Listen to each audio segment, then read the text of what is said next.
ఈ ఆనపకాయ ముక్కలు ఇలా పెద్ద పెద్దగా కట్ చేసి పెట్టుకోవాలి. దప్పలంలోకి ఇలా ఉంటేనే బాగుంటాయి. 2 ఉల్లిపాయలు తీసుకుని ఇలా పెద్దగా కట్ చేసి పెట్టుకోవాలి. 5-6 పచ్చిమిర్చి కూడా తీసి ఇలా చీల్చి పెట్టుకుందాం. ముందుగా మూకుడి కానీ ఒక్కొక్కరు కానీ తీసుకుని దాంట్లో వేసి ఉడికించుకోవాలి. ఆనపకాయ ముక్కలు, ఉల్లిపాయ ముక్కలు, పచ్చిమిరపకాయ ముక్కలు 2 గ్లాసులు వాటర్ పోసి ఉడికించుకోవాలి. కుక్కర్లో ఈ ముక్కలన్నీ వేసి 2 విజిల్స్ వచ్చేంత వరకు ఉడికించుకోవచ్చు. ముందుగా కొంచెం చింతపండు తీసుకుని 1 గ్లాస్ వాటర్ పోసి నానబెట్టుకుందాం 10 నిమిషాలు. మనం తినే పులుపుని బట్టి ఈ చింతపండు రసం వేసుకోవాలి. కొంచెం ఎక్కువ చింతపండే పడుతుంది.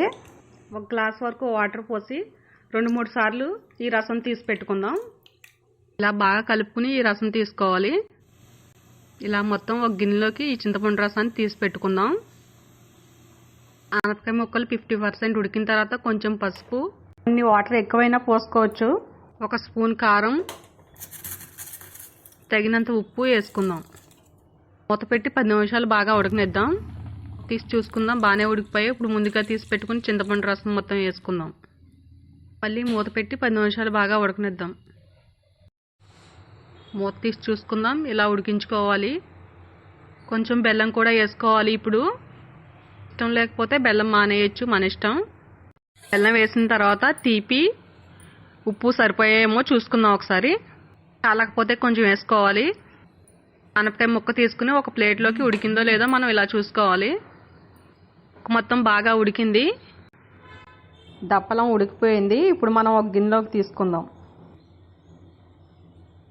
ముందుగా ఒక గిన్నె తీసుకుని ఈ మిశ్రమం మొత్తం ఆ గిన్నెలో వేసుకుని పెట్టుకుందాం. ఇలా ఇప్పుడు పోపు పెట్టుకోవాలి.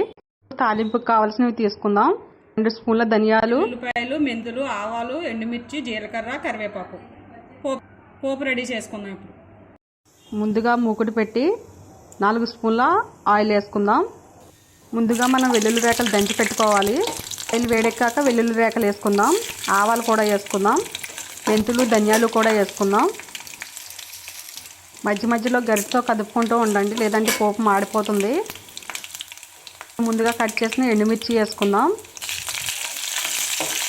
అంతా కలిసేలాగా ఒకసారి బాగా గరిటతో కదుపుకుందాం. జీలకర్ర, కరివేపాకు కూడా వేసి ఒకసారి బాగా ఫ్రై చేసుకుందాం. పసుపు కూడా వేసుకోవాలి.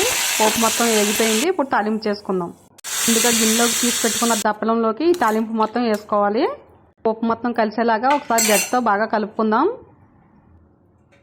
కొత్తిమీర వేసుకుందాం. ఆనపకాయ దప్పలం రెడీ అయిపోయింది. ఈ దప్పలం సూపర్గా ఉంటుంది. అప్పడాలు, వడియాలు ఏదైనా ఫ్రైతో తింటే చాలా బాగుంటుంది. మీరు కూడా ట్రై చేయండి.